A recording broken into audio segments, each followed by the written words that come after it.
So our game is a point-and-click side-scroller about Dia de los Muertos, heavily inspired by Dia de los Muertos. You play as a character Dulce, who's a skeleton and a deceased relative, and basically you go around solving puzzles and riddles to find out what you need to put on the ofrenda.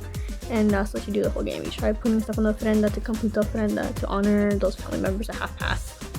Not only set up the ofrenda, but like what it feels like to honor your ancestors in a way that you normally wouldn't. So like you spend like a whole day of like really just remembering them as people and what it's like or what they were like when they were alive, and just to feel like close to them again.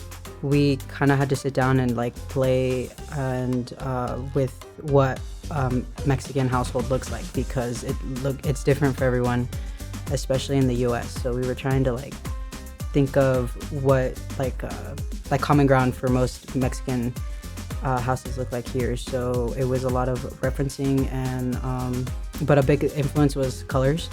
We had to really like decide on what like a strong color palette would be that would like you'd look at it and be like, okay, it's Dia de los Muertos, and I am kind of like in a more Mexican American style home.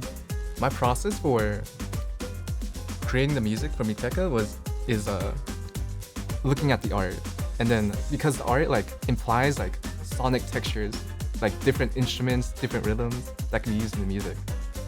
And like part of like researching it is that my team gave me a bunch of mariachi and folk music. For me, okay, making the motifs is like just sitting at the piano and just making garbage until I make something that is like kind of workable, and then I just like develop it. So at first we had a character that I had created, but I was having trouble doing an animation for it, making it consistent. Some lists looked off. So I got a lot of advice and feedback from other fellow vet artists to just scrap that and make a whole new character. And that's when Dulce came out of it. And it's very much simpler, like cartoony style. In it, I actually made the character way faster. And the animations, I did it way faster too, and it looked way better than the version of the character that I had before. The most difficult part of my experience was obviously bug fixes.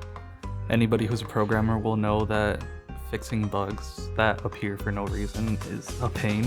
Another thing I also worked on in Unity this summer was using Cinemachine to be able to create a camera that is tracking the player within a certain boundary. So the camera would lag behind the character so that the game would feel smoother.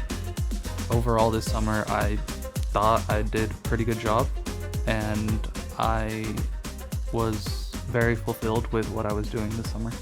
For the game, I think it's really good. And the art's really good. Bye!